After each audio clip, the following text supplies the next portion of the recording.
پلاسوں سے کھینچ کے اس کی ماں کو اس کی چیخیں سنائی گئی اور کہا گیا اب بولو اپنے باپ کو، اب بولو اپنے خاوند کو کہ وہ اپنا ووٹ ہمیں دیتا ہے نہیں دیتا، ترمیم کے حق میں دیتا ہے نہیں دیتا۔ یہ کیسی آئینی ترامیم ہے جس میں ہمیں اس کو اغوا کرنا پڑ رہا ہے؟ یہ کیسی آئینی ترامیم ہے جس میں سعد اللہ بلوچ، وہ کشمیر میں تو نہیں رہتا مقبوضہ کشمیر میں، سعد اللہ بلوچ جو MNA ہے ہمارے اس معزز ایوان کا، وہ فلسطین میں تو نہیں رہتا، وہ غزہ کا باشندہ نہیں ہے، وہ پاکستان کا اور پاکستان کے دل پنجاب کا باشندہ ہے۔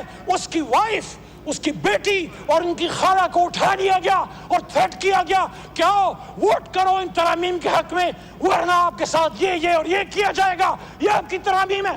آپ سوال کرو بلاول صاحب سے، میاں نواز شریف صاحب سے سوال کریں کہ کیا یہ سب آپ کی مرضی سے ہو رہا ہے؟ راج صاحب، یہ کافی نہیں ہے، یہ کافی نہیں ہے کہ آپ یہ کہیں کہ ہم نہیں کر رہے۔ ہو سکتا ہے آپ نہ کر رہے ہوں، لیکن حکومت آپ کی ہے، حکومت مسلم لیگ نون کی ہے، صدر پاکستان پیپلز پارٹی کا ہے۔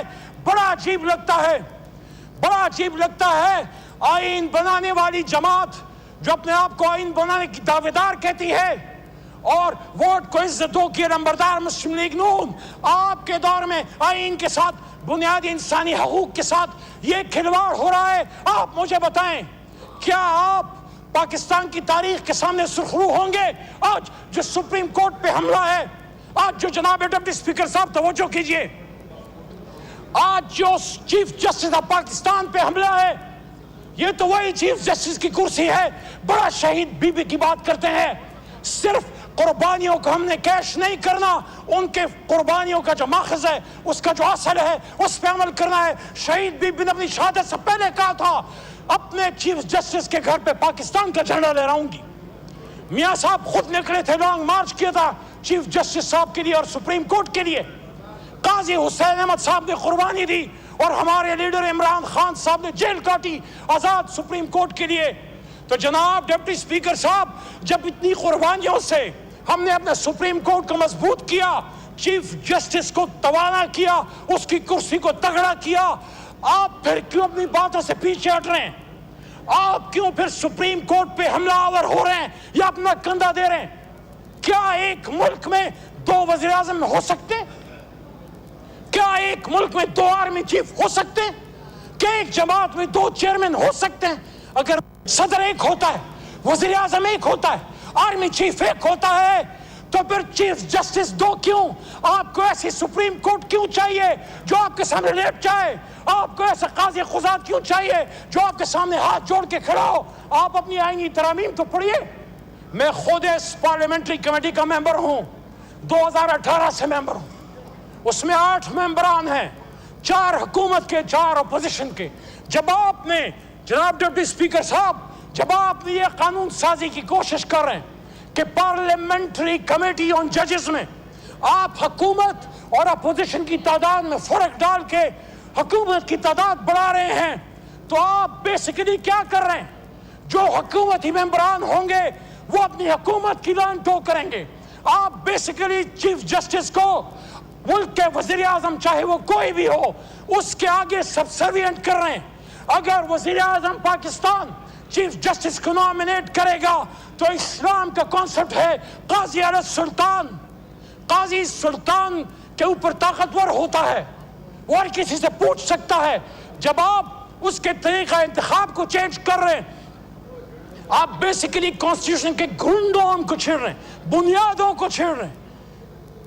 ہمارا آئین پاکستان سپریشن آف پاورز کے کانسیپٹ پہ مشتمل ہے، آزاد عدلیہ، آزاد مقننہ اور آزاد انتظامیہ۔ لیکن جب آپ نے 19 بیلنس چھیڑ دیا تو آج تو آپ کو اپنی مرضی کا کوئی چیف جسٹس مل جائے گا، لیکن کل کو پھر کوئی اور مولوی مشتاق ادھر سے پیدا ہو کے کسی اور بھٹو کو ٹانگے گا۔ کیا آپ تاریخ میں جواب دے سکو گے؟ کیا آپ سخرو ہو سکو گے جو آپ سپریم کورٹ کو حکومت وقت کی پاؤں کی چوٹی بنانا چاہ رہے ہیں؟ میرے دوستو، میرے بھائیوں، ہمارے دین کا کانسیپٹ ہے قاضی سوال کرتا ہے، اس کے پاس اختیار ہے۔ 184(3) سو موٹو اس پہ حملہ ہے